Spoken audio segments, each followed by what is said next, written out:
Então, bom dia a todos. Oficialmente agora começando o nosso encontro do módulo 8, nosso primeiro encontro da turma 1, que para nós e para o Miguel já é a turma 3 esse ano, né? A terceira oferta desse módulo no ano. Né? Mas essa é a turma que entrou lá em fevereiro, março, né, com o módulo 1, então está finalizando.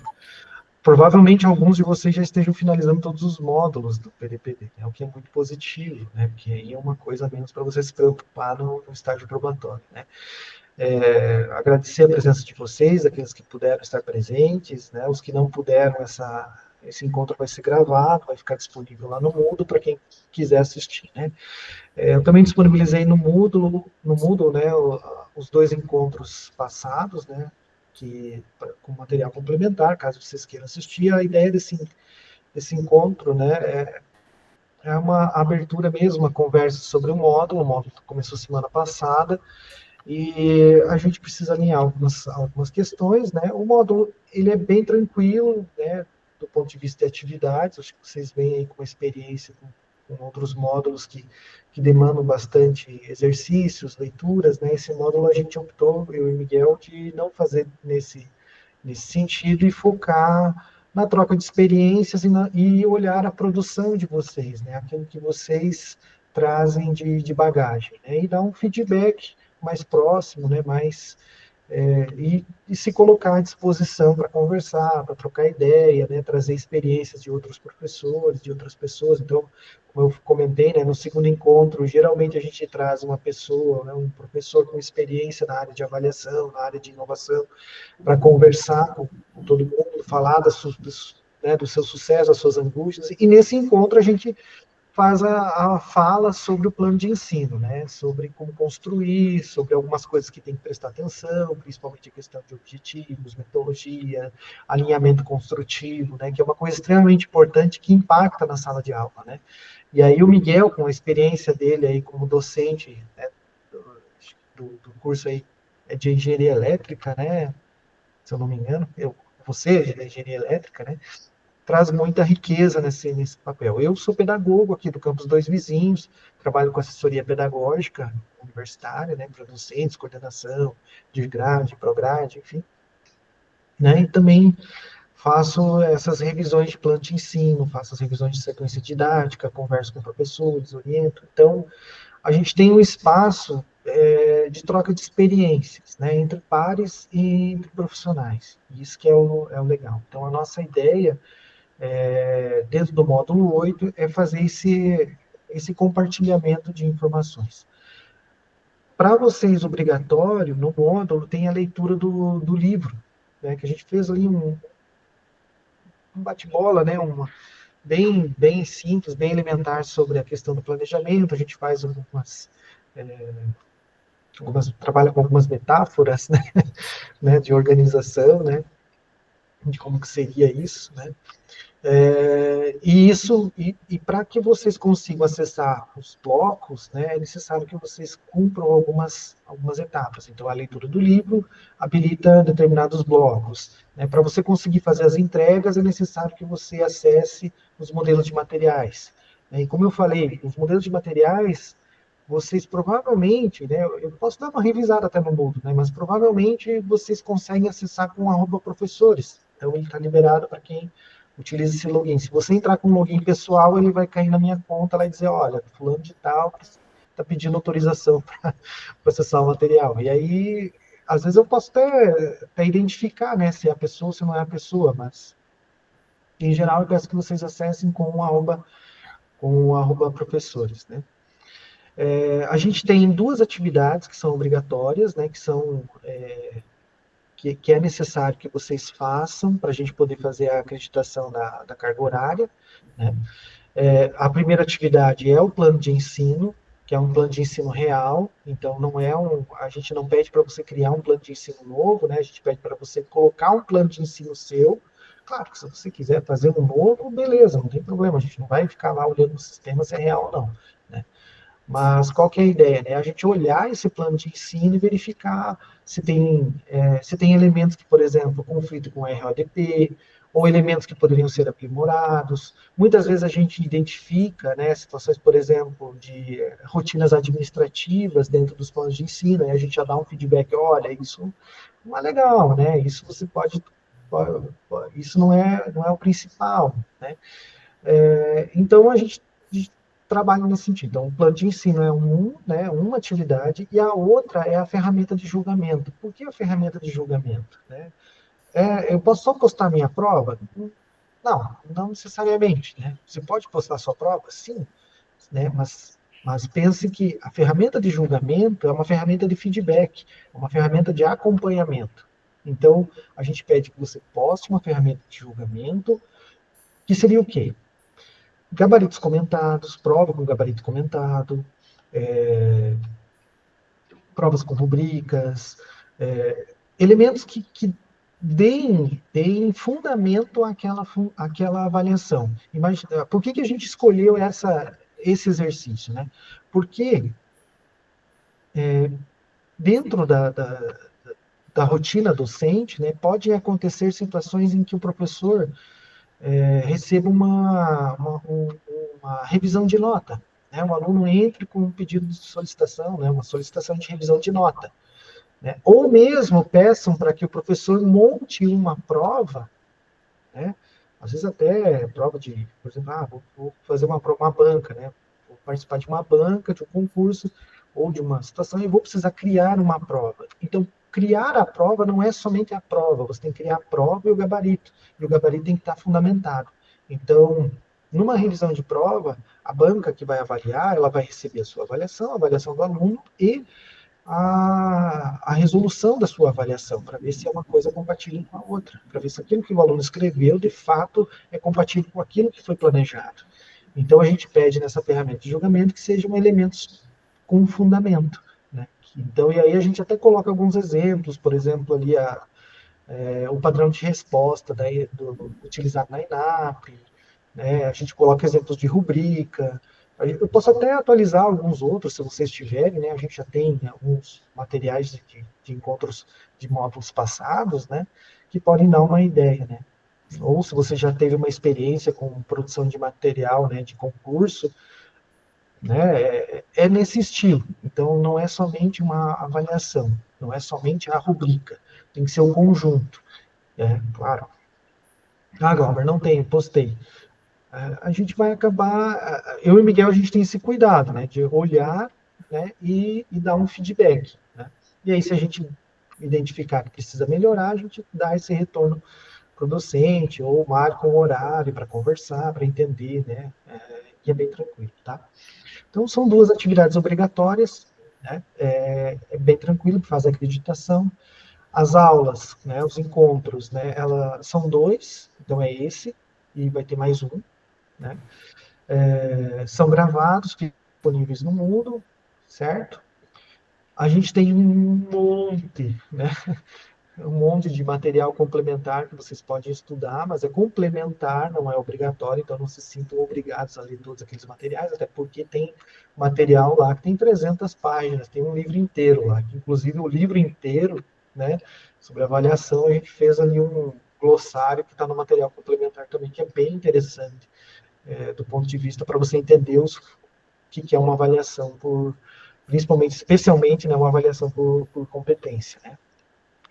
Que é um dos focos que eu e o Miguel a gente traz aqui para o curso, né? Pensar a avaliação por competência e o Miguel vai explicar por que isso daí, tá? Bom, da organização do módulo, acho que acredito que seja isso. Vocês também podem marcar horário, tanto comigo quanto com o Miguel, tá lá as nossas agendas online, né, nos blocos. Então é bem tranquilo se vocês quiserem conversar, ou pode mandar mensagem pelo Moodle ou por e-mail, a gente está sempre à disposição, ok? Então, para não me alongar mais, né, eu acho que a gente partir para a cereja do bolo, né? Eu passo a palavra para o Miguel e o Miguel conduz aí o restante do nosso encontro.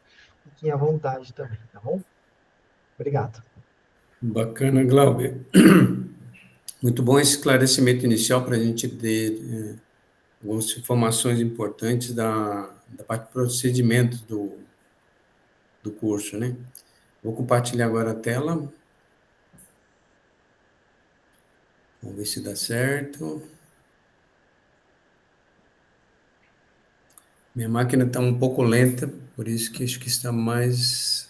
Você está tendo delay no meu áudio ou não? Não que eu consiga identificar. Tá, não, beleza. Não, também não. Obrigado, Débora. Aqui vou tentar compartilhar. Muito bem. Qualquer coisa, me dá um grito e Globo que eu estou agora sem imagem da sala. Tranquilo.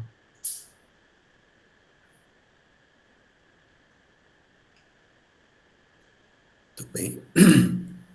Então, a ideia desse primeiro encontro, a gente fazer uma ampla e abrangente colocação referente ao planejamento de ensino, é muito importante porque a ferramenta do planejamento, do plano de ensino especificamente, ela é uma ferramenta muitas vezes confundida com informações que a gente já tem previamente, né? Então, vamos tentar passar para vocês alguns elementos importantes e já fazer sugestões de leituras de algumas resoluções que podem ajudar a torná-los um pouco mais colaboradores também com relação ao curso que vocês trabalham, tá? E nesse sentido, especificamente, o núcleo docente estruturante, que é mais conhecido como NDE, ele precisa muito da ajuda dos professores que estão na frente de batalha ali, né, com os alunos diretamente. Então, quando a gente participa do NDE, a gente precisa de informações do docente, e o docente, então, precisa estar atento à maneira como ele pode colocar a sua contribuição, ou seja, se é uma colocação mais específica, que está regulamentada pelas resoluções, então, fica mais fácil até para o NDE alinhar isso junto com a reestruturação que é feita no curso. Por exemplo, a gente pode fazer mudanças na estrutura do planejamento, né? Como é que seria exatamente a estrutura do texto que é feito no planejamento? Então, tem uma resolução que nos dá diretrizes, e aí, se o docente conhece essas diretrizes, né, esses regulamentos, fica muito mais fácil ele se comunicar com o NDE, que, no final da história, é a parte institucional, que ela é responsável por reformular e recriar cursos novos. Tá? Ele é o elemento institucional regulado pelo Ministério da Educação. Bom, então, o plano de ensino especificamente, né, que seria dado como um plano de voo, né, de uma disciplina, e agora vamos eliminar o termo disciplina, porque existe já uma resolução que indica que a unidade curricular é o termo mais adequado para o que a gente chamava de disciplina. Tá? Então, o plano de ensino ele é um documento, ou seja, é um arquivo, né, que vocês organizam na plataforma ou geram um arquivo em PDF, que vocês vão elaborar por autoria, ou seja, cada professor ele precisa fazer isso todo semestre.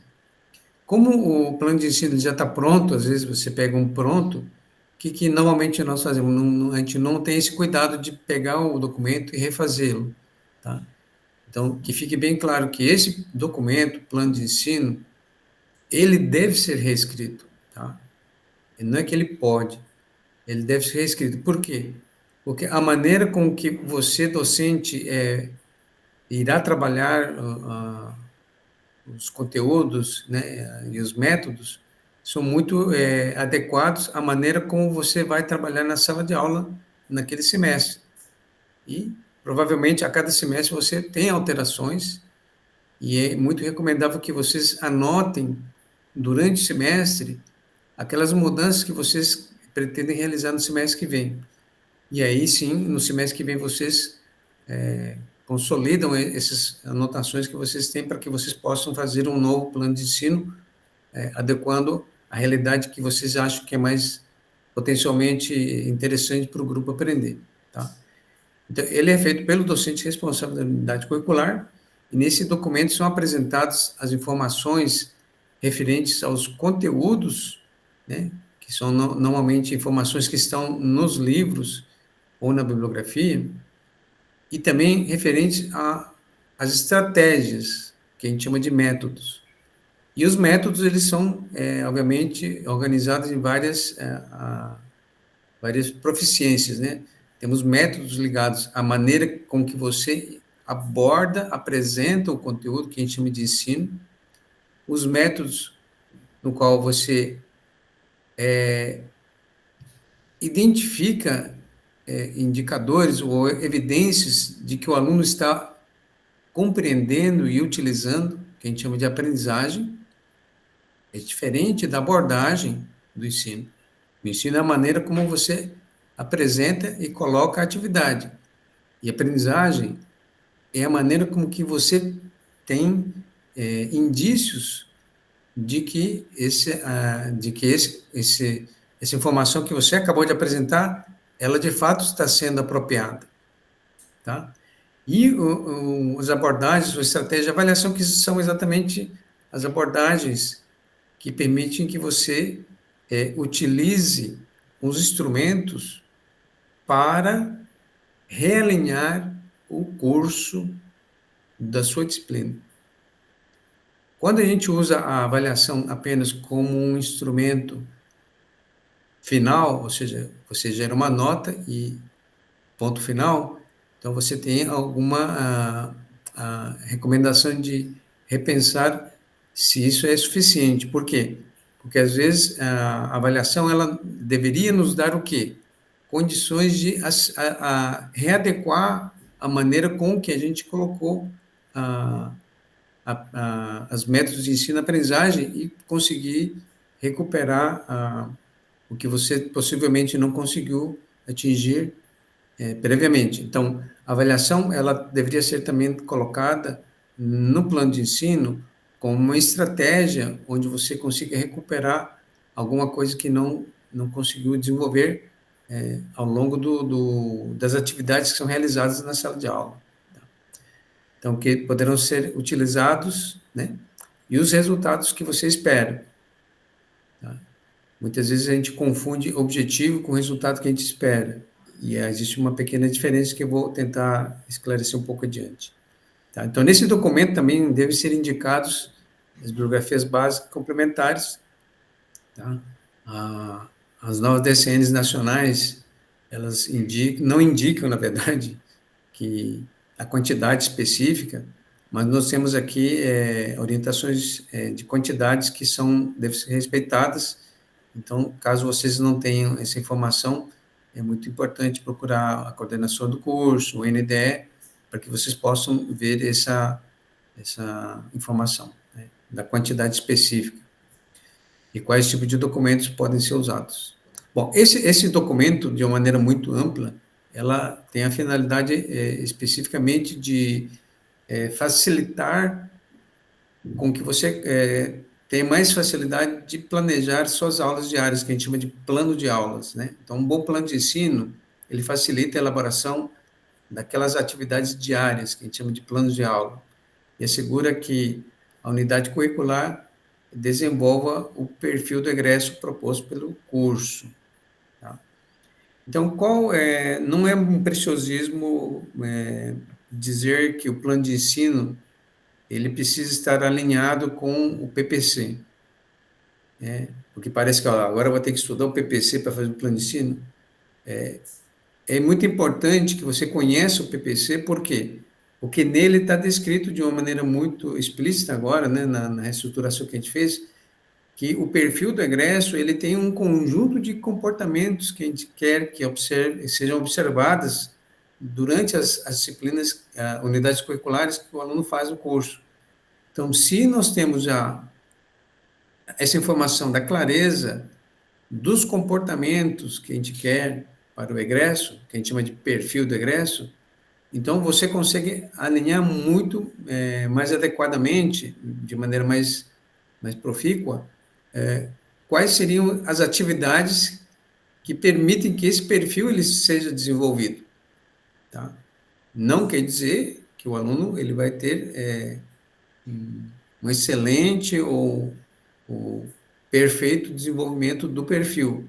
Tá? Isso depende de muitas variáveis que a gente não tem controle, né? Por exemplo, se o aluno ele não dorme bem, ele tem um problema familiar, se ele tem deficiências de conteúdos. Então, nós temos muitas variáveis que o perfil acaba favorecendo mais uns, menos outros. Então, nós temos que fazer o quê? Desenvolver a condição para que esse perfil seja desenvolvido, mas eu preciso conhecer esse perfil. Então, essa informação está no plano, né? E por isso está escrito que assegura a unidade curricular desenvolve o perfil. Então, aí, novamente, mais uma informação muito importante. Por que que o plano de ensino precisa ser refeito? Porque, à medida que você vai conhecendo o seu curso, lendo o PPC, você, obviamente, vai ter mais condições de modificar as atividades e fazer com que essas atividades, elas, de fato, estejam alinhadas a um objetivo maior, né, que seria exatamente o perfil do egresso, que foi amplamente discutido pelo NDE, né, e colegiado e todos os membros da comunidade do curso. Bom, então, para a gente ficar mais claro com relação a essa reestruturação, mudança que ocorreram desde 2018, né, que foi mais acentuada a partir de 2018, mas ela já acontecia desde 2001, 2002,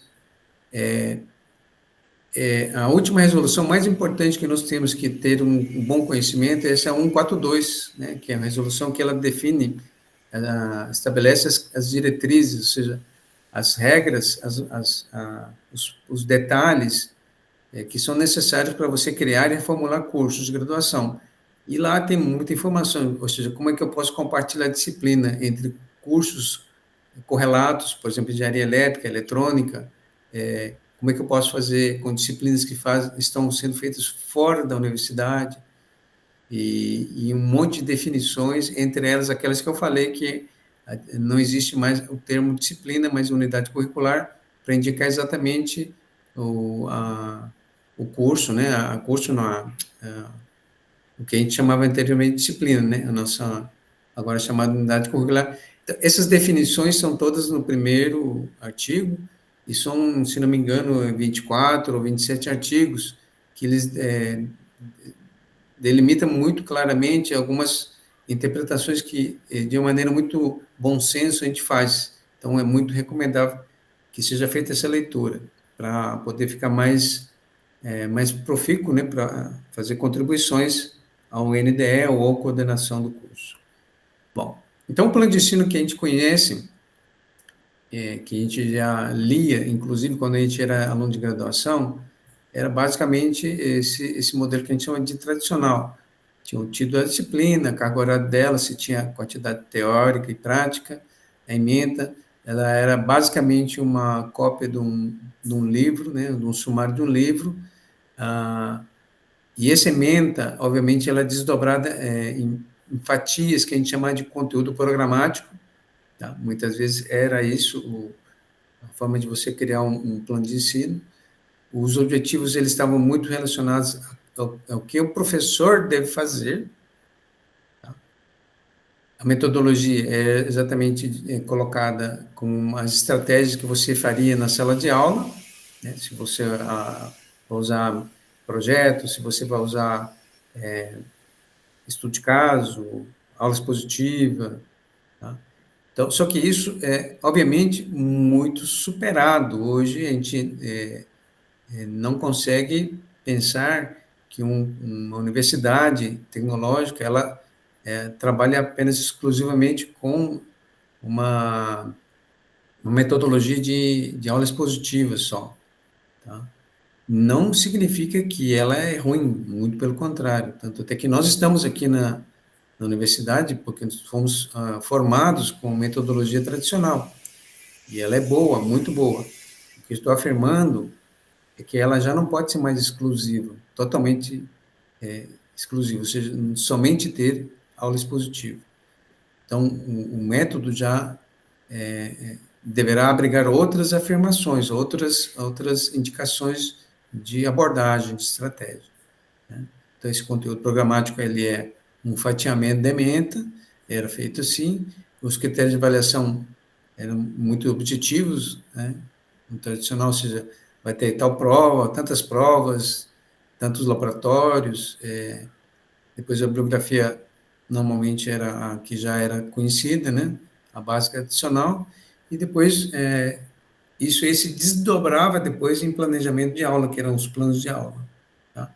Então, esse é o que a gente normalmente conhecia. Porém, a formação que a gente acabou de ver de um plano de ensino tradicional, ele, de uma maneira muito clara, ele não estabelece qual é a relação entre os métodos e os conteúdos. Por exemplo, se eu vou trabalhar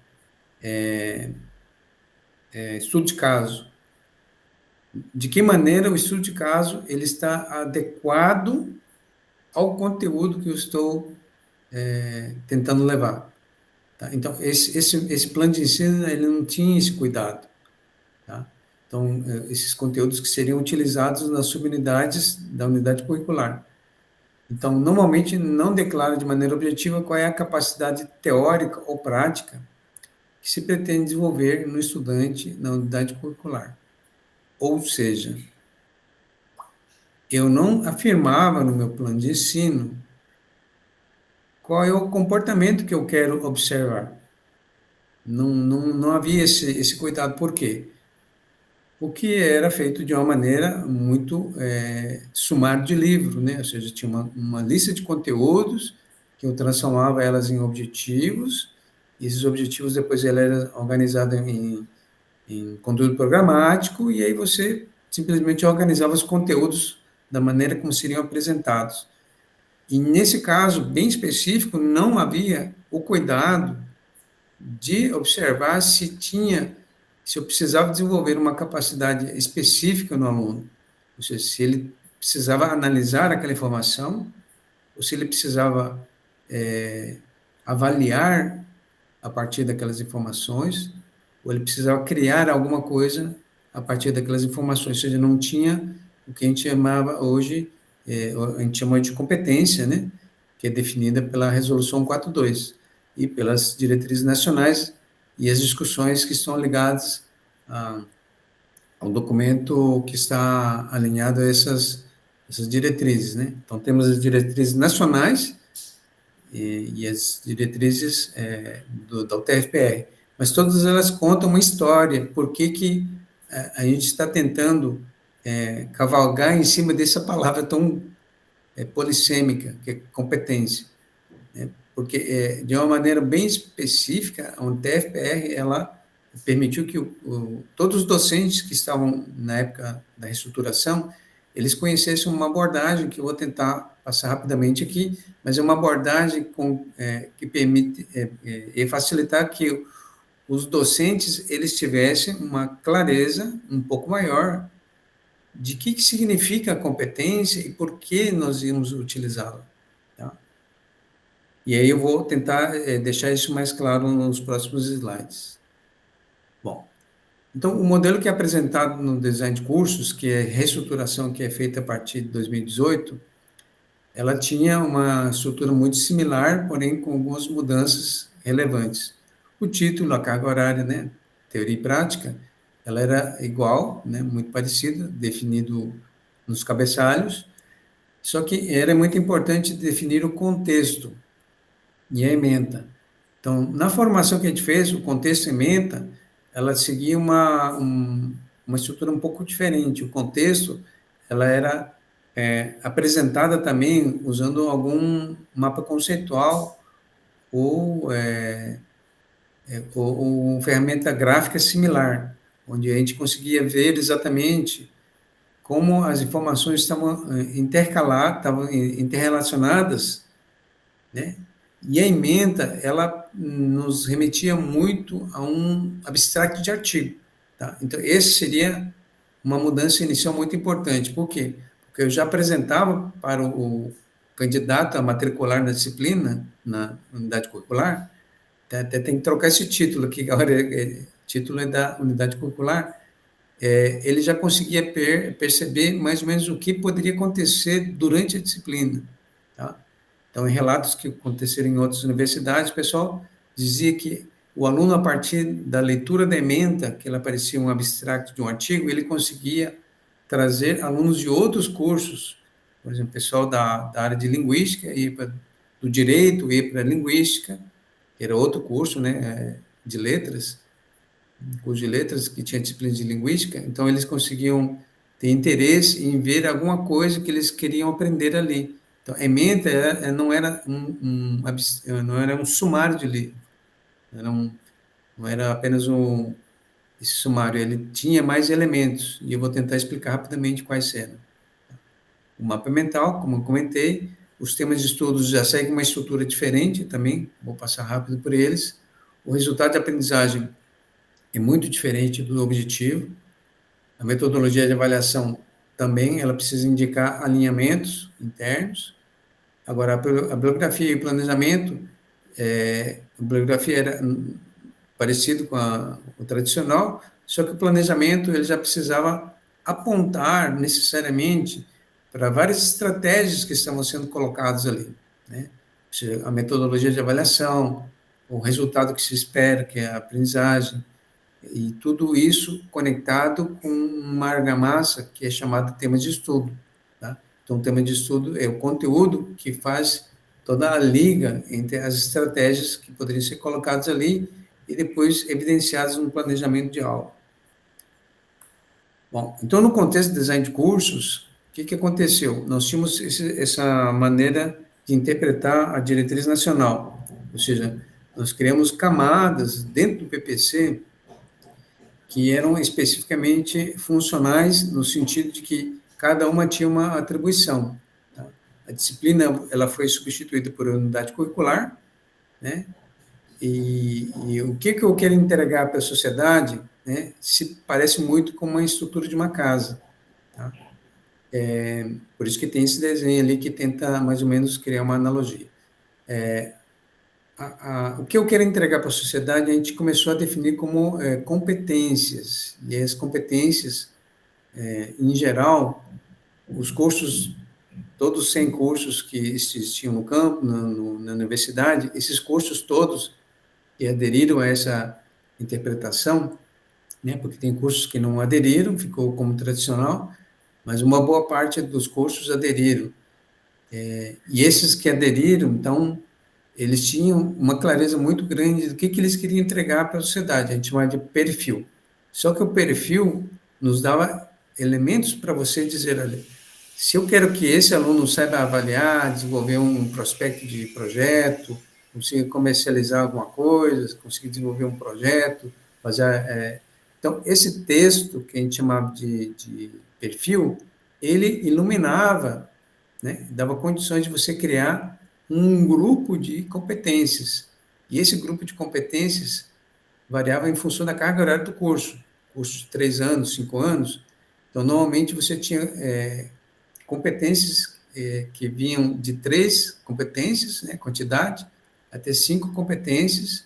E eu já vi cursos que fizeram 7 competências e muitas vezes recuaram, porque era muita competência para você trabalhar. Não dava tempo de você trabalhar num tempo do curso essas competências. E essas competências, então, depois elas serão fragmentadas em pedacinhos, e a gente chamou ela de elementos de competência. E esses elementos de competência nada mais são do que partes dos comportamentos que a gente quer que o aluno tenha. Tá? Então, veja bem, esses elementos, então, eles dão exatamente um texto do que eu quero que esse aluno desenvolva durante o curso, não durante a unidade curricular. Tá? Então, para isso que eu precisava fazer o quê? Precisava fazer um mapeamento onde eu poderia correlacionar a minha unidade curricular, na minha disciplina, por exemplo, cálculo 1, com um elemento de competência que o curso quer entregar para a sociedade. E essa conexão entre esses dois elementos, né, essas duas informações, a gente chamava de resultado de aprendizagem. Tá? Então, o resultado de aprendizagem era a liga entre essas duas informações, né, subcompetências, que a gente chama de elementos, e, da mesma maneira, para isso, eu precisava de uma fundação, uma estrutura da casa. E essa estrutura da casa a gente definiu como sendo os conhecimentos que fazem parte do curso. Tá? E foram definidos 4 espécies de conhecimentos. Né? Gastaria um bom tempo para explicar, mas basicamente seriam conjunto de disciplinas, de conteúdo de disciplinas, que formariam núcleos estruturantes do curso. E esses conjuntos de conhecimentos, eles eram depois relacionados com as competências e com as disciplinas. Tá? E aqui, essa conexão entre o conhecimento e a disciplina, a gente chama de tema de estudo, então é uma maneira muito positivista, ou seja, muito pragmática. Não vamos fazer muita discussão teórica dessa estrutura. Nós precisamos dar elementos operacionais para construir um PPC, um curso. Então, esses elementos de competência eram frases que falavam, olha, eu quero que o aluno saiba fazer isso, isso e isso. Tá? Mas de que maneira isso vai ser agregado à unidade curricular? Então, a unidade curricular precisava ter os resultados de aprendizagem. Era um texto também, texto que dizia, olha, a partir desses elementos, eu prometo tentar desenvolver isso na minha unidade curricular. Tá? Isso era composto pela matriz 3. Agora, como esses elementos de competência ou comportamentos, eles são relacionados com o conhecimento estruturante, era a matriz 1. Nessa matriz 1, a gente conseguia ver evidências muito claras, por exemplo, de que a gente falava, olha, eu acho muito importante para o meu aluno, eu acho fundamental, e eu não abro mão dessa discussão, de que meu aluno, ele precisa aprender metodologias de aprendizagem, metodologias científicas. Então, veja bem, como é que essa metodologia científica, ela está inserida nos elementos de competência? Tá? Ou seja, eu tenho um monte de livros, um monte de disciplinas que trabalham em metodologia. Estou dando só um exemplo. E como é que elas são inseridas na competência? É através da matriz 1, é a matriz numérica.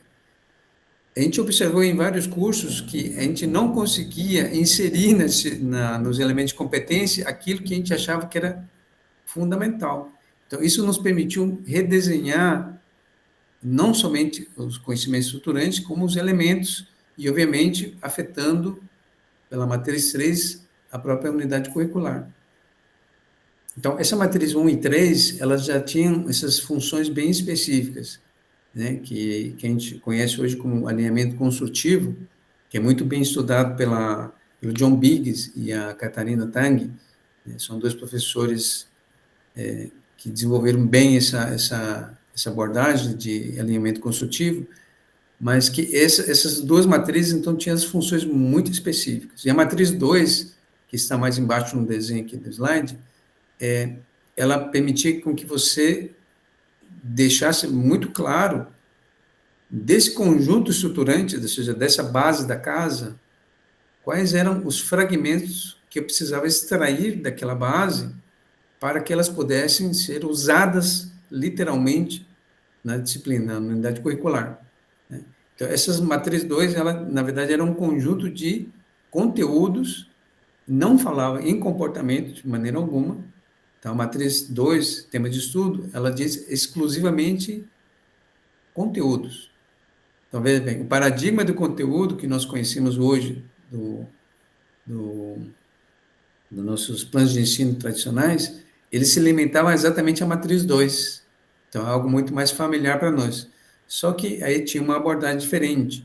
O tema de estudo, para que ele possa conversar com toda essa arquitetura, precisava que tivesse uma formatação específica. Tá? Então, vou chegar no tema de estudo, mas antes, quando a gente ia fazer toda a escrita dos elementos de competência, dos resultados de aprendizagem, a gente precisava optar por uma maneira de expressar como a gente queria observar o comportamento. Tá? Então, o Bloom é um professor americano que tinha um grupo de estudo muito grande e eles fizeram um estudo de como o ser humano ele aprende, né? Então, ele tem os domínios motores, afetivos e cognitivos. E, na verdade, só o cognitivo que acabou sendo muito útil para fazer objetivos de aprendizagem na educação fundamental. Então, acabou sendo mais utilizado, mas temos outros domínios, o motor, né, e o afetivo, que a gente não traz aqui, obviamente, porque alargaria demais a maneira de usar essa taxonomia. Para que ela serve? Ela serve exatamente para você não ter o descuidado, né, ou para você ter o cuidado de criar frases de resultado de aprendizagem ou de elemento de competência. Por quê? Porque na hora que você cria as frases, elas definem exatamente o comportamento que você quer observar. Tá? Então, se você coloca num resultado da aprendizagem, compreender, lembrar ou estudar, tem que ficar muito mais claro qual é a operação cognitiva que você quer fazer com o aluno. Por quê? Porque esse comportamento que você quer observar, ele define necessariamente a metodologia que você precisa fazer. Ou seja, se eu quero que o aluno avalie, que é o segundo nível da taxonomia, avaliar, eu tenho que ter atividades de avaliação. Se eu não tenho atividade de avaliação, como é que o aluno vai avaliar? Né? Ele não vai criar essa capacidade ou esse comportamento. Então, se eu preciso que o aluno consiga ter a capacidade de separar informações, que é a análise, então eu tenho que ter atividade de análise na minha disciplina. Senão ele não vai conseguir demonstrar essa capacidade de analisar. Então, esses níveis cognitivos ali, do lado direito está escrito material de apoio, um link, depois vocês podem acessar ali, é um documento mais empírico que mostra exatamente quais são as palavras que são mais usuais para cada nível cognitivo. Tá? Então, na perspectiva do design de cursos, o nível cognitivo 1 e 2, que é lembrar e compreender, são níveis cognitivos que são muito primários, e eles não necessariamente estão ligados ao mundo do trabalho. Ou seja, ninguém te paga nada para você lembrar, ninguém te paga nada para você compreender. É muito difícil você arrumar um emprego nesse nível de nível cognitivo. É mais comum o aluno ele tem um emprego para ele aplicar, né, para ele analisar, avaliar e criar. Então, se esses níveis cognitivos eles são muito importantes, então eles necessariamente eles precisam ser mais valorizados na hora de você criar um resultado de aprendizagem. Então, vocês vão entrar lá na disciplina de vocês e tem os resultados de aprendizagem lá. Está escrito, está pronto, que o NDE fez. Está lá, analisar, ou equivalentemente analisar, que o material de apoio dá isso para vocês. Então, se ele está solicitando que vocês desenvolvam a capacidade de analisar do aluno, obviamente, as atividades elas têm que estar alinhadas a esse tipo de operação cognitiva. Tá? Então, esse seria, digamos, um ponto de entrada para o que a gente hoje tem muito bem disseminado nos PPCs, né? Muitas vezes o colega não conhece o que significa aquela frase, por que ela começa com aquele verbo, naquela escrita específica, né? Então, é bom conhecer os domínios cognitivos para você saber exatamente quais são as equivalências correspondentes, porque vocês podem encontrar resultado de aprendizagem da disciplina, não tem nada, nenhuma dessas escritas lá. Então, você vai ter que entrar no material de apoio e ver qual que é a palavra correspondente para você identificar exatamente o nível cognitivo correspondente, né? Você possa fazer uma associação com a frase que você tem lá na tua disciplina, na tua unidade curricular. E a partir disso você possa elaborar melhor as atividades. Então, o tema de estudo, como eu falei, é algo mais, um paradigma mais conhecido, porque a gente pegava o sumário de livro e tinha lá os conteúdos organizados na forma de um sumário. Só que agora, com o paradigma da reestruturação curricular que a gente quer fazer por competências, o conteúdo ele não pode se apresentar de maneira livre, ele tem que ser pelo menos apresentado de forma que você consiga dimensionar o tempo que ele vai ser executado. E por isso que ele recebe uma nova orientação de escrita para o conteúdo, que a gente chama agora, a partir dessa nova visão, como tema de estudo. Então, o que que a gente faz? Pega o conteúdo programático, que era mais conhecido por nós, e a gente começa a pegar e identificar os blocos de conhecimento, que passam a ser chamados de tema de estudo, que poderá agregar conhecimentos mais relevantes para a disciplina. Tá? Então, isso era feito através de uma matriz específica do PPC, onde eu conseguia extrair. Alguém me chamou, eu vi um movimento e não. Você conseguia fazer exatamente a fragmentação do conteúdo em bloquinhos, né? Então, cada bloquinho de conhecimento identificado deve ser organizado com duas componentes, ou seja, ela tinha uma sintaxe, tinha como se fosse um título, né? O tema de estudo tinha um título, que chama tema maior, e subtítulos, ou palavras-chave, que eram conhecimentos intermediários que permitem construir o tema maior. Tá? Então, ele já tinha essa sintaxezinha. Então, ele já era um bloco e ele deveria ter necessariamente uma carga horária necessária para que caiba nessa carga horária as atividades de ensino e aprendizagem. Ou seja, eu tenho que ter tempo de trabalhar o conteúdo com o aluno, ou seja, aquele bloquinho, e eu tenho que ter tempo, naquele mesmo bloquinho, carga horária que eu defini para ela, como eu vou ver a evidência de que aquilo aconteceu, né? E dar o feedback para o aluno.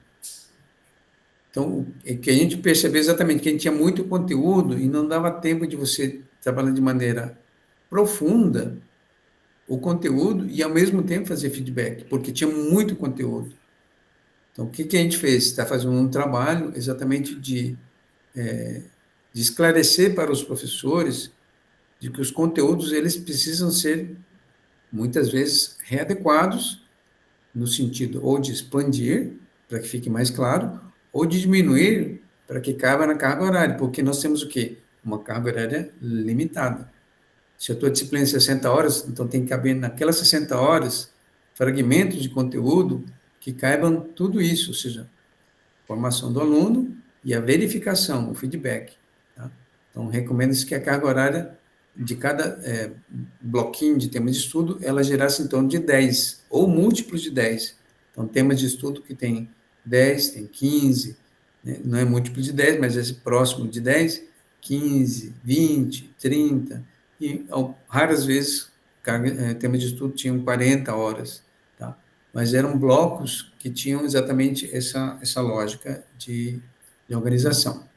Então, nesse momento, é importante que cada tema de estudo visualize uma possível integração com outras disciplinas, usando-as posteriormente como um contexto ou como uma aplicação de construção de resultados de aprendizagem.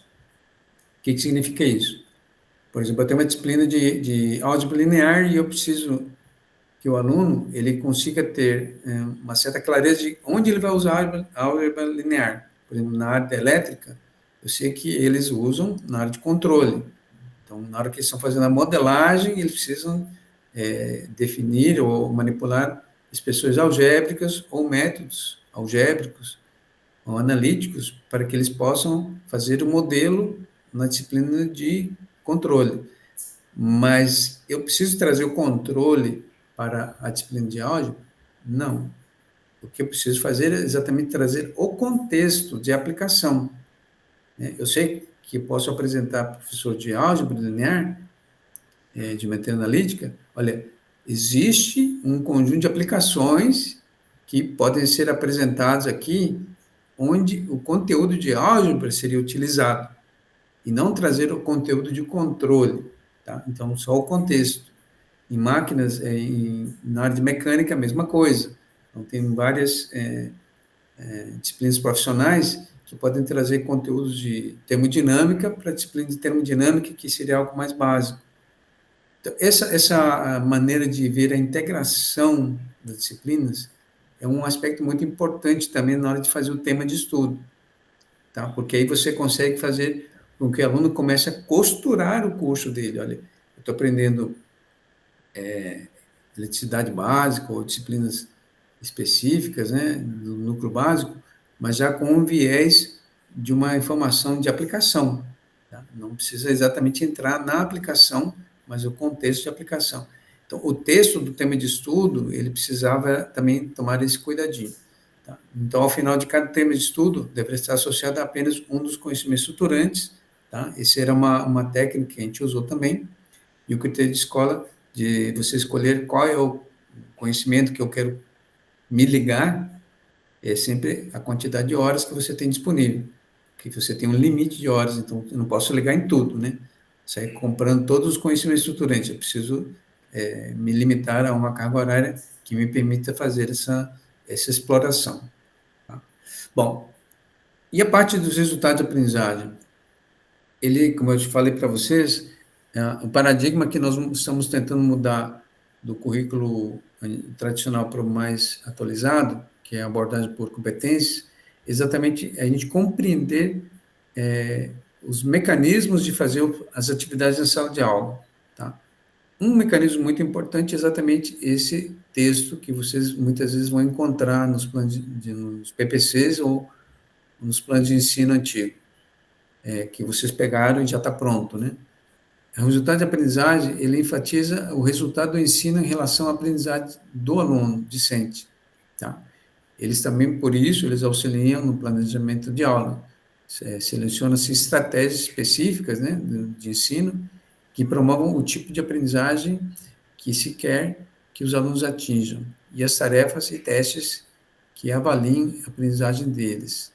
Então, o resultado de aprendizagem, ele dá todos esses elementos, ou seja, permite que eu compreenda a maneira que eu quero fazer a atividade e qual o resultado que eu quero extrair dessa atividade. E se esse resultado não dá certo, né, eu vejo isso pelas avaliações, elas permitem que eu possa fazer uma modificação no semestre que vem ou ainda, se der tempo, no próprio semestre. Tá? Mas é uma abordagem um pouco diferente, porque agora está explícito, não é implícito, está explícito o que eu devo fazer com minha disciplina, com minha unidade curricular. Tá? Então, portanto, facilita a aprendizagem, permitindo que os alunos saberem previamente, né, eles, quando lêem um plano de ensino, lá está escrito resultado de aprendizagem, tem algumas 5, 6 frases, então eles já sabem previamente o que eles vão precisar atingir para ter sucesso na disciplina. Tá? E um fenômeno muito interessante que ocorreu no Canadá, que trabalha muito bem essa abordagem, as universidades de Quebec, é que os cursos de graduação começaram a ter nota muito alta no final, e os programas de pós-graduação tinham dificuldade até de saber qual a estratégia para selecionar os alunos, porque as notas deles são muito altas, porque eles já sabiam como é que eles poderiam conseguir notas altas, porque os resultados de aprendizagem já antecipavam para eles. Se ele atingisse o resultado, ele teria, obviamente, uma nota maior. Tá? Então, um fenômeno bem interessante que depois foi estudado de maneira bem resultante na pós-graduação. Bom, então como é que a gente cria, passo a passo, um tema de estudo? Não, como é que a gente cria o resultado de aprendizagem? Esse aqui é mais ou menos uma receita de bolo que a gente fez nas formações que a gente fez em 2019 até 22, mais ou menos, e a gente pegava os temas de estudo, já estavam prontinhos, né? As fatias do tema de estudo, meu tijolinho, e seus respectivos conhecimentos estruturantes. Né? Qual o critério? Carga horária. Copiava todas as informações que eram os elementos de competência que estão associadas, que são na matriz 3, ou na post-it, que era uma matriz 3.1, né? Era uma matriz 3 incompleta. E essas informações, elas nos davam os elementos de competência. Ou seja, o item 2 fala assim, olha, agora eu tenho o comportamento. O item 1 me falava qual era o conteúdo. Então, o item 1, conteúdo, item 2, comportamento, e depois indicar se o elemento de competência ele fazia um movimento apenas local, ou seja, com as disciplinas que estavam ali, perto dele, ou mobilizadora, ou seja, ela conseguia fazer uma conexão com disciplinas profissionais. Tá? Por quê? Porque a maneira de você colocar internalizadora ou mobilizadora, ela mudava o texto do resultado. E depois, se eu indicava que era internalizador, o texto era bem mais específico. E se era mobilizador, eu precisava buscar a disciplina com qual lado profissional, né, que eu queria fazer uma conexão. E depois, identificar se o elemento de competência de cada poderia auxiliar melhor. Então, quando eu pego esse elemento de competência, que cada tema de estudo pode auxiliar melhor, estou afirmando que o meu conteúdo de bibliográfico, qual deles está mais associado ao tema de estudo, para poder recortar exatamente, porque o tema de estudo ele precisa ser alinhado a essa característica. Tá? Então, considerando todas as etapas aqui, a gente usava a sintaxe, que era sugerida, né, que o resultado de aprendizagem é utilizar o verbo de operação cognitiva mais elevada, depois a gente agregava junto o tema de estudo, que eram vários temas de estudo, a disciplina poderia ter 7, 3, 5, então eu pegava um tema de estudo específico e depois adicionava um qualificador e um saber-ser. Os qualificadores são os recursos, e o saber-ser é o comportamento mais ligado a competências socioemocionais, por exemplo, se eu quero que o aluno desenvolva a capacidade de trabalhar em equipe, ou cooperação, ou com ética, né? São coisas que não são informações do conteúdo muito específico do tema de estudo. Então, a partir dessa indicação, eu quero que ele seja ético naquele pedaço da disciplina. Então, você coloca o saber ser ético. Tá? Mas de onde eu tiro isso aí? Eu tiro exatamente do elemento de competência. Eu não tiro do ar. Tá? Ele já vem de alguma conexão que você precisa fazer. Então, aqui fica um exemplo aqui mais claro. Eu tenho a sintaxe, que é a primeira equação que está lá em cima. Por exemplo, aqui eu tenho um elemento de competência: interpretar os problemas estruturados no contexto das tecnologias, identificando variáveis e as condições de contorno de uma maneira autônoma. Tá? Então, pode observar que interpretar problemas estruturados, interpretar já tem uma indicação de qual nível cognitivo você quer vai trabalhar. Tá? Então, o nível interpretar problemas, se você vai pegar um problema e fragmentá-lo em pedaços, obviamente isso é uma análise. Então, beleza. Como é que eu vou fazer na minha sala de aula? Obviamente, eu tenho que dar uma atividade onde ele consiga identificar partes da estrutura, né, do contexto de tecnologias, para que ele possa, identificando as variáveis e condições de contorno, apresentar cada tipo de estrutura, cada tipo de que ele possa identificar, e nessa identificação ele está fazendo uma atividade de análise. Tá? Mas a frase, ela não tem isso escrito, né? Você tem que interpretar, você tem que, a partir dessa frase, fazer a atividade. Tá? Porque eu quero que o aluno interprete o problema estruturado. Tá? Então, veja bem, eu tenho nessa parte aqui,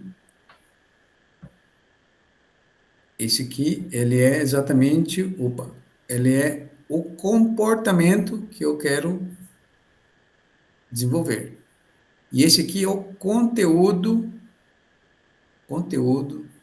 que eu quero usar para que esse comportamento se desenvolva. A fusão dos dois gera exatamente o resultado da aprendizagem. Então, pego interpretar problemas delimitados, né, que problemas estruturados e delimitados são correlatos, considerando os fundamentos de algoritmo, ou seja, essa parte rosa é o tema de estudo. Então, peguei o fundamento de algoritmos aqui, com autorregulação. Tá? Então, ainda reduzir a autonomia para a autorregulação. Autonomia é uma capacidade do aluno de fazer sozinho uma atividade, ele está mais autônomo. E com autorregulação, o aluno ele dá evidências para mim de que ele conseguiu fazer pelo menos um cronograma. Ou seja, ele estabeleceu datas para entregar e a partir daquelas datas ele conseguiu entregar. Então, aqui eu tenho uma frase que está me delimitando ou dando instruções de como essa atividade pode ser feita. Tá? Então, o resultado de aprendizagem, ele foi construído nessa sintaxe aqui, mas ela tem, digamos, um objetivo operacional na sala de aula. Bom, e a ementa, que seria um outro elemento que a gente falou, que faz parte do plano de ensino, que muitas vezes vocês já pegaram ela pronta, né? Que ela tem muita similaridade com o abstract de um artigo. Deixa eu olhar o horário aqui, estamos no tempo ainda. Esses ementas, elas têm uma sintaxe também, uma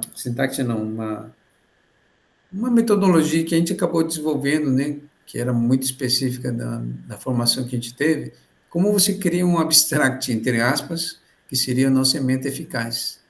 Né? É um nome que eles nos passaram, ementa eficaz.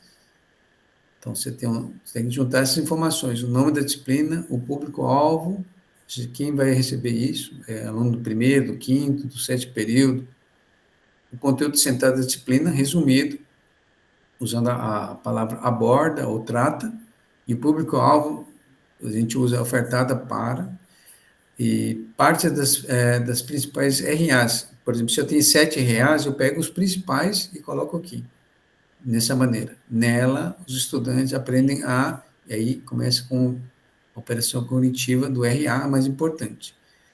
E no final da ementa, a gente coloca o objetivo da disciplina compatível com os RAs. Ou seja, ao final das disciplinas da unidade curricular, né, vou corrigir isso aqui também, os estudantes são capazes de... Tá, que esse cronograma que eu fiz aqui de construção de uma ementa, a gente fez quando estava a 142 não estava pronta, então aqui ainda tem palavras disciplinas sendo usadas, mas o certo seria unidade curricular. Então, essa receita de bolo aqui permite que a gente faça algo parecido com isso aqui, ó. Por exemplo, a disciplina, ou unidade curricular, auditoria de sistemas, ela começa assim, auditoria de sistemas, e aqui é o público-alvo, ofertado para estudantes do quarto período do curso de gestão de tecnologia da informação, EAD, aborda, e aqui o núcleo principal da disciplina, principais aspectos de uma auditoria. Nela, os estudantes aprendem a selecionar algumas melhores práticas do mercado de auditoria, de sistema de governança TI, bem como auditar controles gerais de tecnologia da informação. Então, veja bem, selecionar algumas das melhorias, das melhores práticas e auditar controles são textos do RA.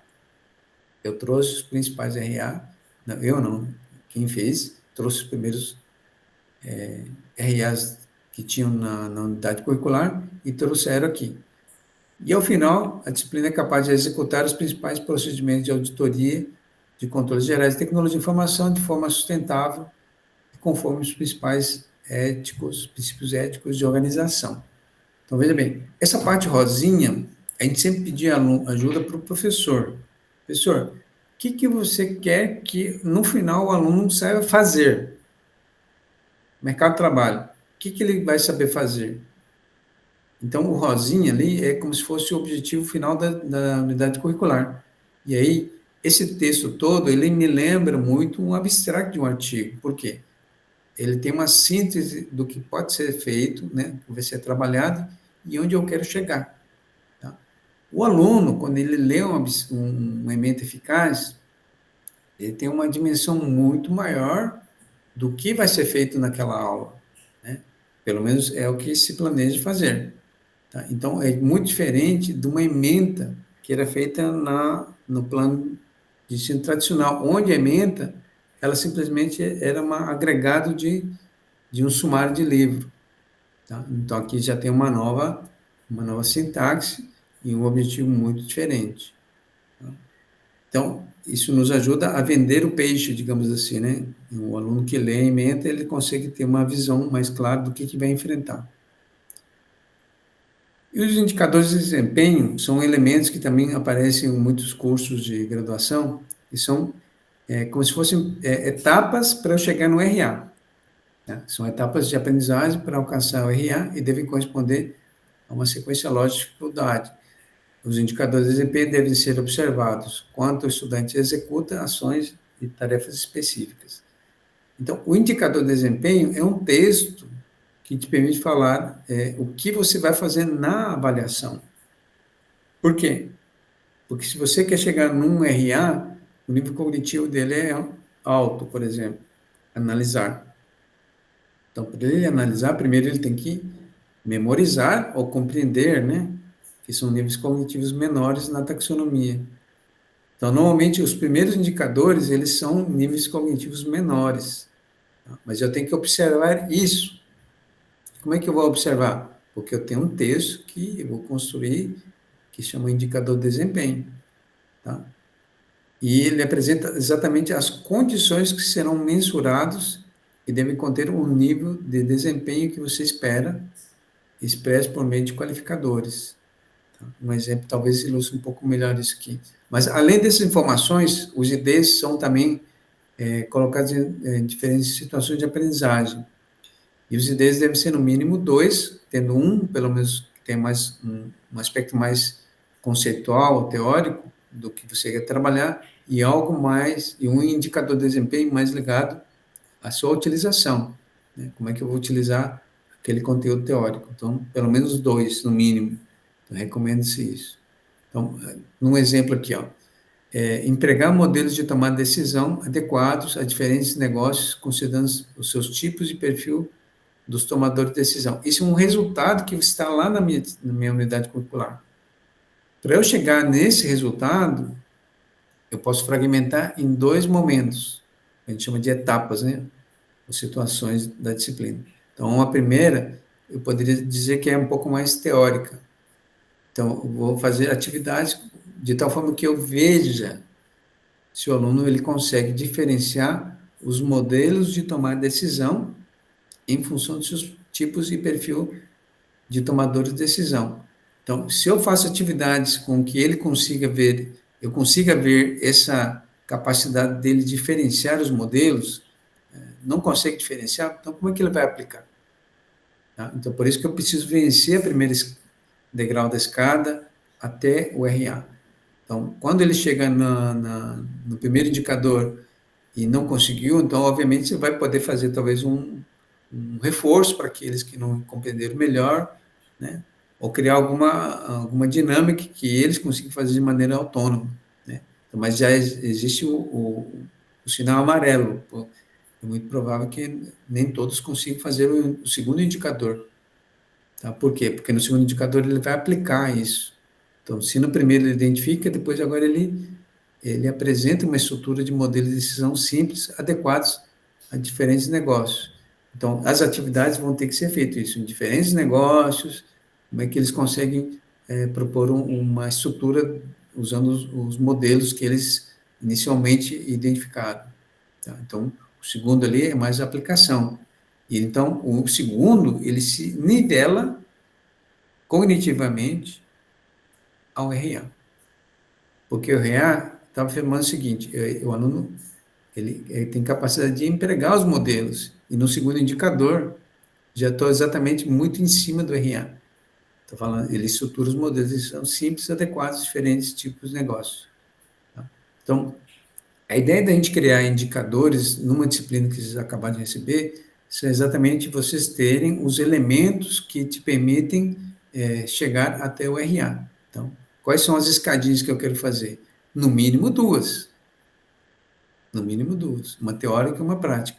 Mas se o RA é mais complexo, obviamente, posso criar mais indicadores. Tudo depende de quê? Da carga horária. Você não tem um tempo infinito, né? Tem limitado, então eu preciso também alinhar o indicador à quantidade de tempo que eu posso fazer a minha atividade. Bom, uns livros que eu tinha comentado com vocês, não, esse aqui eu não tinha comentado, mas a parte de você fazer estratégias, metodologias, né, que são adequadas para um nível cognitivo específico, foram muito bem estudados por esses dos autores aqui, né, Elizabeth e Claire. E esse livro está sendo vendido na PUC Press, já está em português, que foi traduzido aqui pela colaboração com a PUC.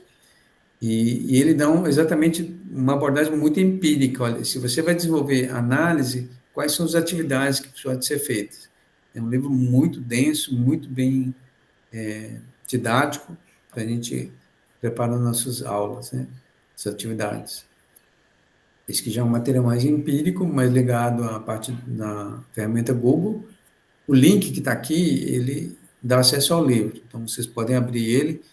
Esse Prof. SUS é um site, é um, é um canal, né, que eles atualizam muitas ferramentas ligadas muito ao Google. Eu achei muito interessante para planejamento de atividades.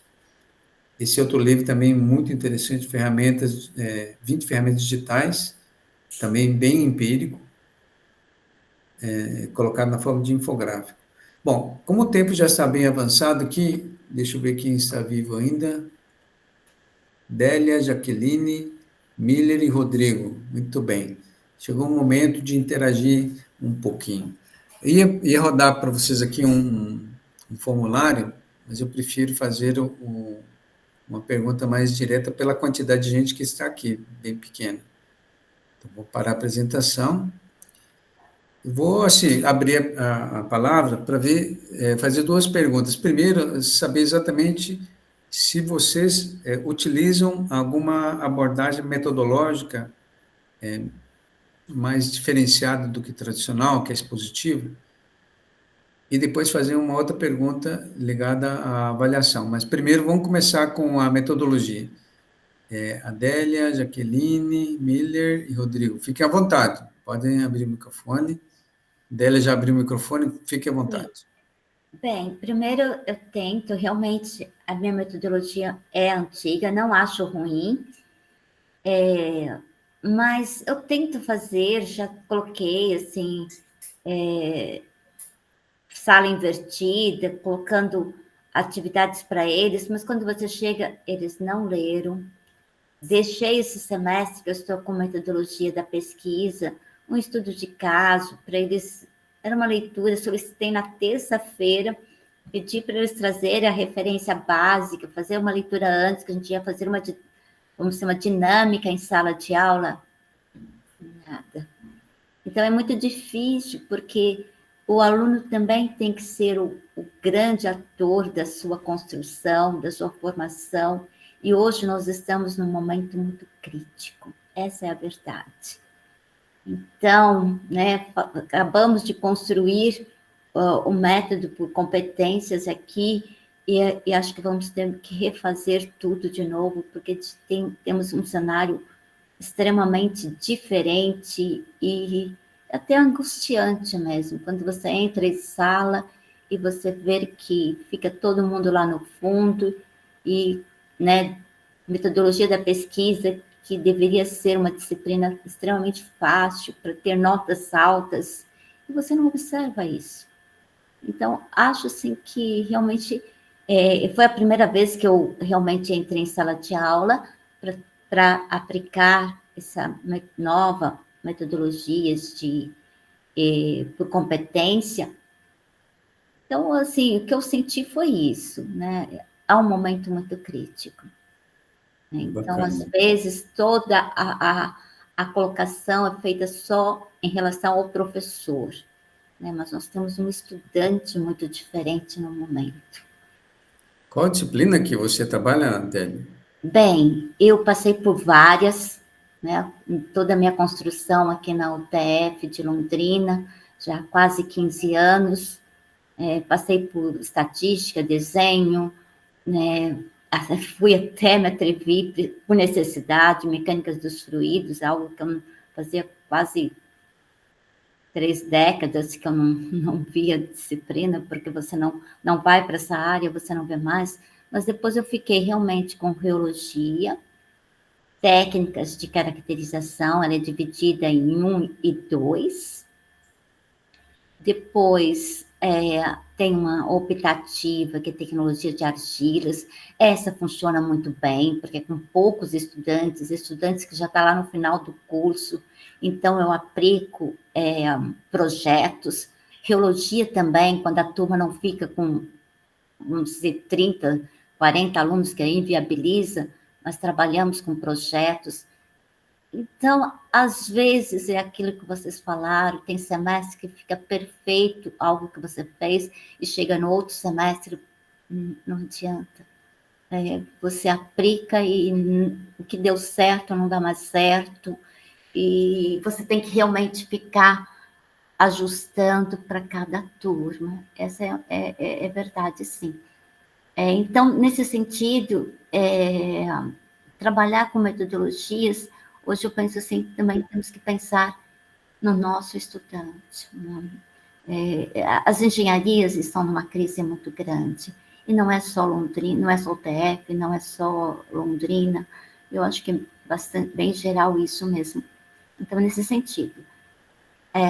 A segunda pergunta, que é sobre sistemas de avaliação, eu tenho refletido muito, porque essa é vamos dizer, a grande crítica, e realmente eu sempre trabalhei com turmas muito cheias, e as minhas disciplinas são todas de formação profissional, né?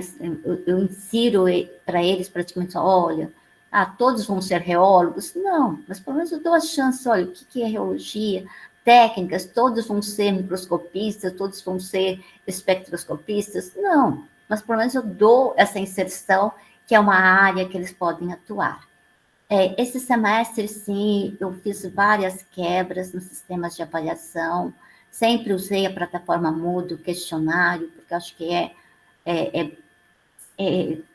claro que eu gostaria de ter mais tempo, e talvez esse semestre, porque já vai ter uma divisão de cargas horárias aqui, e realmente o questionário ter o feedback. Acho que esse feedback realmente é muito importante. Então, às vezes, não fazemos tudo em função, né? Eu não é a exclusividade da professora Adélia, todos os departamentos são bem sobrecarregados, né? Dão disciplinas que são distintas, né? Então, eu falo de técnicas, falo de biologia, falo de outras técnicas, todas elas distintas. E isso, claro que isso traz uma sobrecarga, sim. Né? Então, mas não é um privilégio meu, não é algo da professora Adélia, é de todos. Mas eu estou tentando, sim, esse semestre em técnicas 1, eu fiz várias avaliações, eu acho que isso foi uma resposta que eu tenho já, sem terminar o semestre, que foi bom. Essa é a minha colocação. Bacana, Adélia. Obrigado pela sua contribuição. Sem dúvida nenhuma, a universidade ela precisa também, e ela está atenta a esse detalhe, da formação dos docentes, porque toda mudança de paradigma ela precisa ser estruturada na sua execução. E, obviamente, que quando a gente faz metodologias ativas, a gente precisa de um suporte do planejamento e exatamente de compreender quais são os mecanismos que a gente acionou que podem ser modificados. Então, é muito importante a gente ter esse suporte dentro da universidade. Então, os departamentos de educação, naturalmente, acabam sendo os nossos pontos de referência, mas existem muitos grupos, como o grupo Redcalc, como Inova, como tem vários grupos de professores que estão se juntando para estudar, que eles podem também ser usados para dar essa melhoria, né, aperfeiçoamento. Jaqueline, fique à vontade. Bom dia, professor Miguel, professor Glauber, os colegas. Bom, eu sou novata, né, na universidade, mas eu sou egressa da UTF, e antes, né, da UTF eu atuava em Rondônia, na Universidade Federal. Fazer uma brincadeira, né? Eu sinto que os planejamentos, eu tenho buscado fazer um planejamento também, já utilizando uma metodologia que é a minha base de estudo, né? Que é o desenho universal para aprendizagem, e inclusive tenho atingido alguns resultados qualitativos, porque eu tenho encontrado nas salas de aula alunos público da educação especial, então eu tenho, né, alunos na graduação dentro do espectro autista, deficiência intelectual, e também alguns alunos com alguns transtornos específicos, como TDAH, dislexia. Então, usar essa abordagem tem me ajudado bastante. Mas, como a professora Adélia falou, eu acho que também é um choque geracional. Eu faço uma brincadeira só entre colegas de trabalho, de que eu sou da geração Caverna do Dragão, né? O professor vinha, dava as instruções, fazia uma fala, mas te dava pistas. E você buscava por aquela resposta, você investigava e fazia conexões com as áreas do conhecimento. Hoje eu vejo que o meu aluno é a geração Pokémon Go. Em que página que está? E ele quer uma resposta rápida e pronta, né? Então, isso que a professora Adélia fala, eu vejo que a universidade tem se preocupado com a formação de um profissional dentro dessas demandas do contexto do século XXI, que exige essa competência, né? Hoje, o nosso acadêmico, para ele atuar tanto trabalho como mercado de trabalho, não é só domínio técnico, não é só saber álgebra, não é só saber uma derivada. Ele tem que saber aplicar aquele conhecimento na situação em que ele defrontar no dia a dia do trabalho. E é isso que a gente tem a maior dificuldade, porque o nosso aluno, muitas vezes, ele tem um conhecimento ali, ele domina, mas as habilidades ou competências para que ele aplique e saiba usar aquele conhecimento, muitas vezes eu me sinto nesse ponto do equilíbrio de pensar as atividades. E aí é nesse ponto que, dentro da avaliação, daí respondendo a segunda pergunta, eu busco dessa maneira trazer para o contexto da formação inicial. Por atuar na área das humanas, eu atuo em todos os cursos da universidade. Eu sou do campus de Medianeira. Então, eu vou desde a engenharia ao tecnólogo, à licenciatura. Mas falando, por exemplo, de um chão que é a licenciatura, eu tenho trazido para dentro das aulas estudos de caso, né? É uma dessas formas que eu consigo perceber, de trazer ele como se ele fosse o aluno do ensino médio, né? Para que ele relembre as posturas, as práticas pedagógicas, faça uma análise daquela prática pedagógica para ele poder vislumbrar a atuação profissional dele. E é como se eu estivesse realmente tentando ser o mestre dos magos, dando pistas, mas eu sinto muitas vezes que essas conexões eu preciso fazer. Então, vocês viram isso, que isso está conectado com isso, que isso tem relação com isso, porque eu vejo que nesse ponto eu sinto um pouco dessa dificuldade dos alunos. Aí, é claro, a gente vai calibrando, né, professor Miguel? A gente calibra aqui, calibra ali, vai tentando as estratégias, recursos diferentes, mas eu acho que também tem um pouquinho dessas habilidades versus competências que o nosso próprio aluno acaba exigindo de nós, professores, que eles ainda demandam. E, às vezes, a gente quer fazer um trabalho, mas a gente acaba recaindo, e eu sinto como a Adélia também. Mesmo trabalhando sala de aula invertida, algumas vezes eu preciso de aulas expositivas para que isso surta efeito e eles consigam realmente fazer uma investigação, um estudo de caso, por exemplo. O Glauber falou que gostou da analogia, né? Só basta saber onde que o Glauber está. Será que ele é Caverna do Dragão ou é Pokémon GO, né? A gente estuda um pouco, né, Jaqueline? Que maravilha. Eu gostei Sim. bastante da tua colocação. É bem interessante. Não dá para ser o mestre dos magos que só some, né? Que desaparece.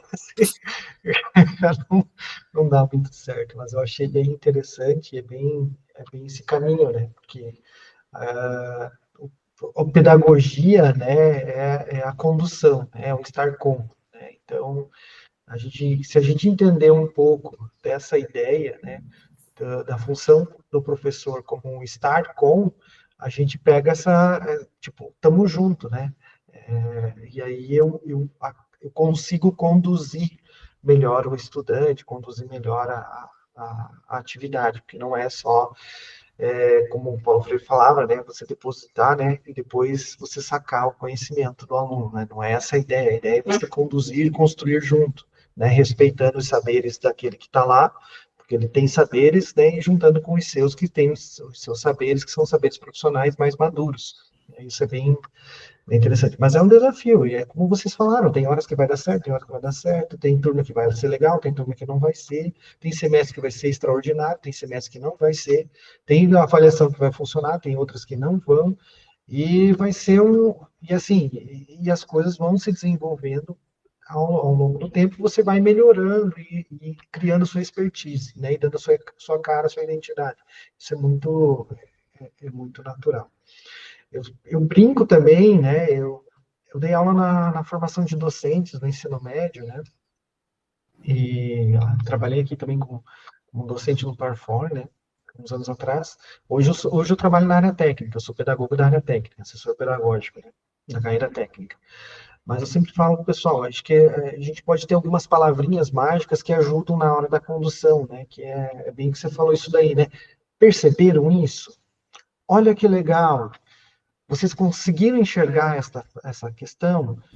Veja como isso é maravilhoso, né? Veja como isso é legal, né? Veja como isso é interessante. Olha que legal essa descoberta, né? Hoje nós vamos trabalhar isso. Isso daqui que nós estamos vendo conecta lá com fazer essas conexões, né? Também ajudam a chamar o público, né? A participar, que é uma coisa bem interessante. E hoje os nossos alunos eles têm pouco tempo de atenção, né? Então, às vezes, você fazer essas chamadas durante as aulas é um exercício extremamente fundamental. Bem legal, sua exposição aí, Jaqueline. Acho que só faltou o Miller aí. Vou passar a palavra para o Miller. Billy, fica à vontade. Olá, bom dia, professores, tudo bem? Muito bacana ouvir todos esses relatos, né? E eu estava, agora com a fala do professor Glauber, eu estava pensando, na minha opinião, o professor ele precisa ter versatilidade, né? Quando ele está na condução da sala de aula. Por que eu resumo nessa palavra? Semana passada, eu passei por uma situação. Eu sou professor da área de administração, eu estou lotado aqui no campus Francisco Beltrão. Assim como a colega Jaqueline, eu estou completando 1 ano e 2 meses de UTF-PR. Antes eu estava na Unicentro, campus Irati, como professor colaborador. Eu permaneci um bom tempo e aí agora na UTF-PR. Eu dou aula também em todos os cursos do campus, né? Eu permeio os cursos, os noturnos, que a gente tem agronomia e sistemas de informação, que, por sinal, o perfil do aluno do discente, eles são muito distintos, muito diferentes. E durante o dia eu atuo nas engenharias. A situação das engenharias, como os colegas colocaram, ela está realmente delicada. As turmas elas estão enxutas, você tem alunos que estão assim realmente dedicados, né, nessa empreitada, mas do outro lado a gente tem um perfil de aluno assim que ele está assim meio que desconectado. Ele está cumprindo a jornada acadêmica dele, ou tentando cumprir a jornada acadêmica dele, mas ao final ele está em busca da aprovação. É isso que ele quer.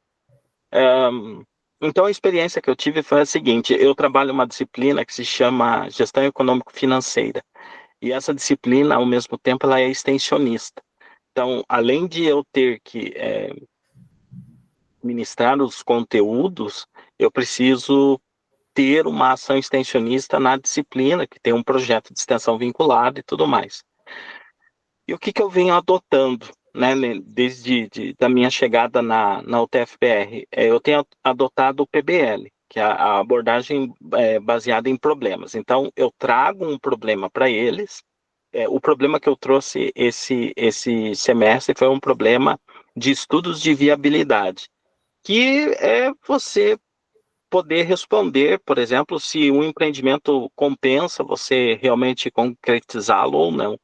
E aí eu dou o caminho das pedras, né? Como a Jaqueline colocou, né? Da Caverna do Dragão, o caminho das pedras. Olha, vocês precisam olhar o quanto custa tais elementos, o quanto de tecnologia que eles vão aplicar por meio de máquinas, equipamentos, para processar isso e tudo mais.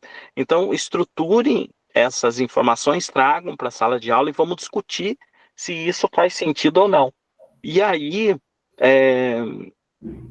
durante a aula, eles trouxeram as informações, foi muito interessante.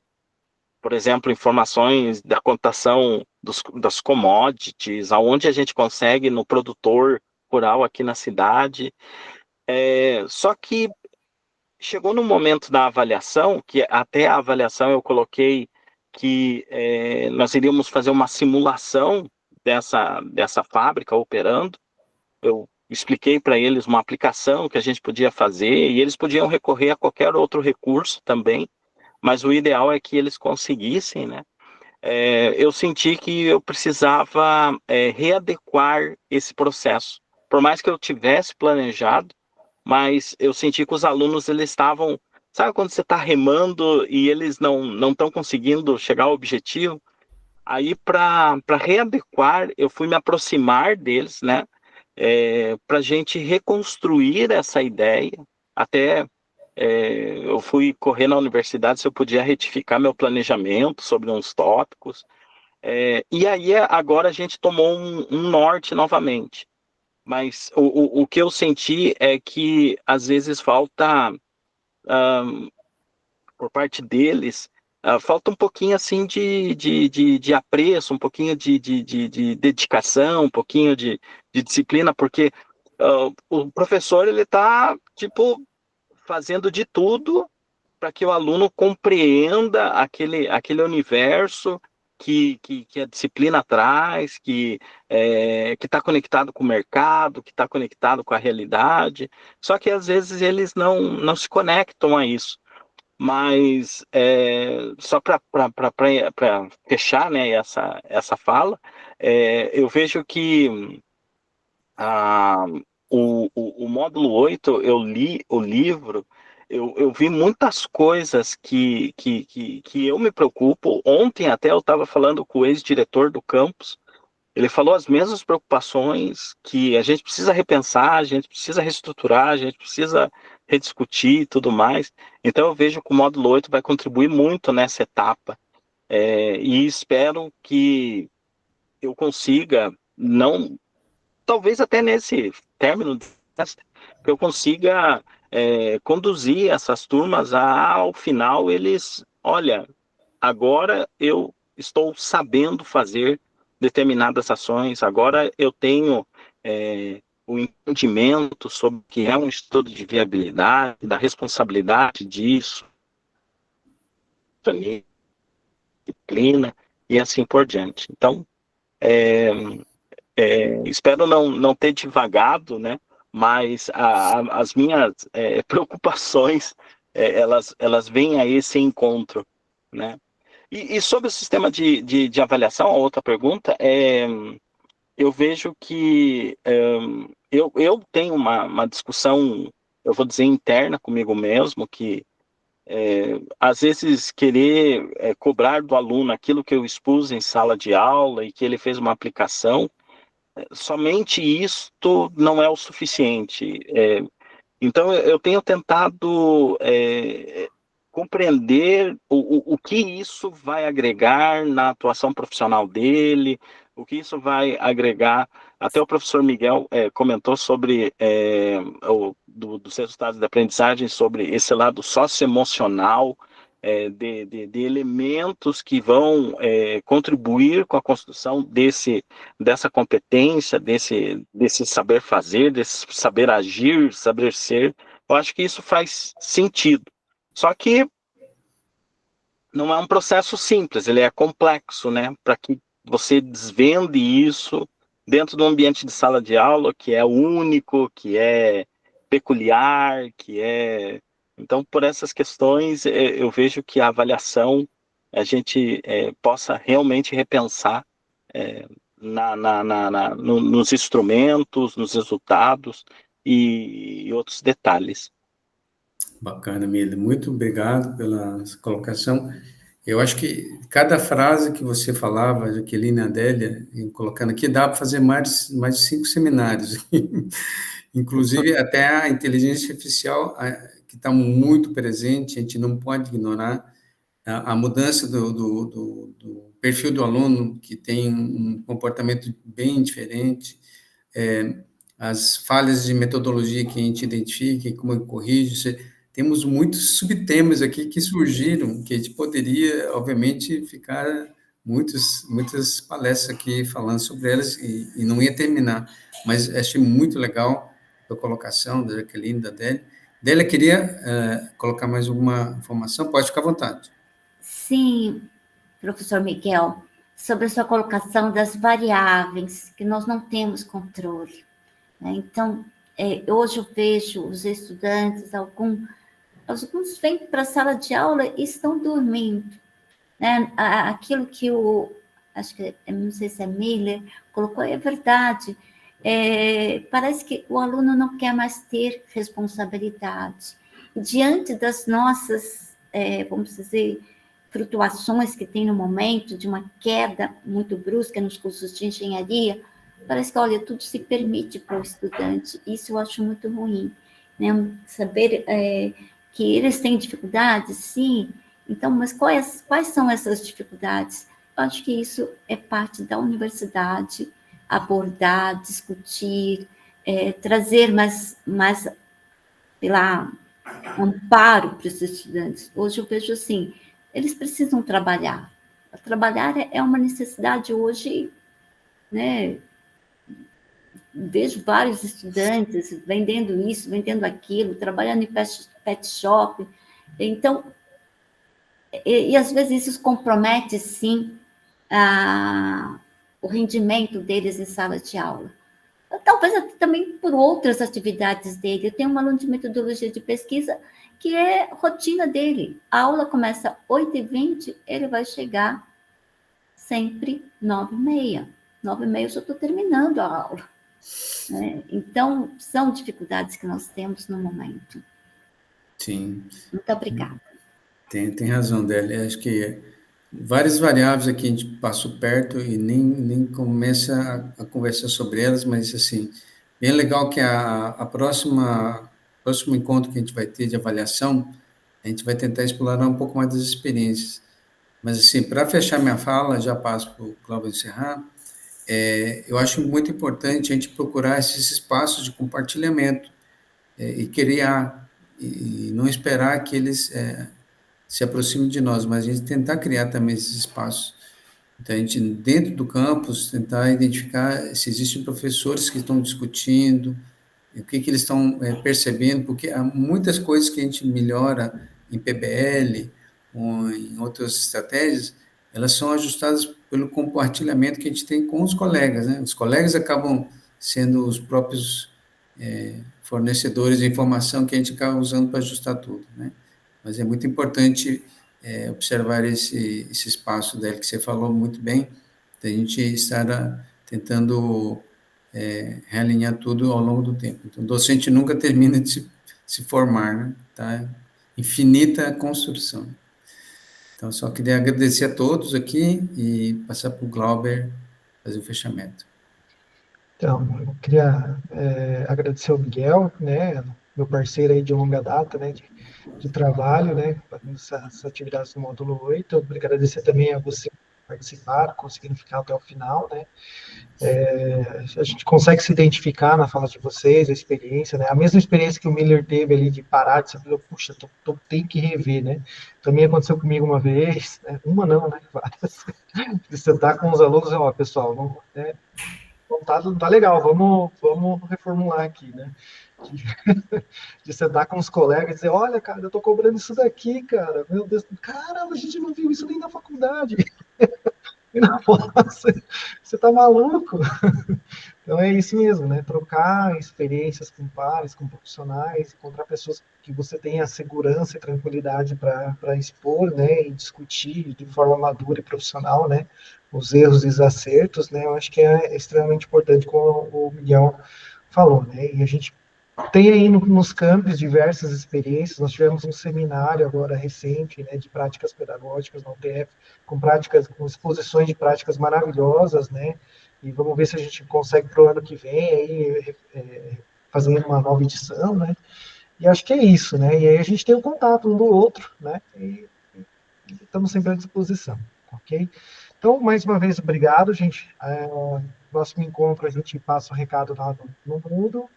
Espero que vocês aproveitem. Qualquer dúvida, vocês entrem em contato com a gente, tá bom? Muito obrigado e até mais. Beleza, gente. Tchauzinho para vocês. Tchau, até mais. Até mais.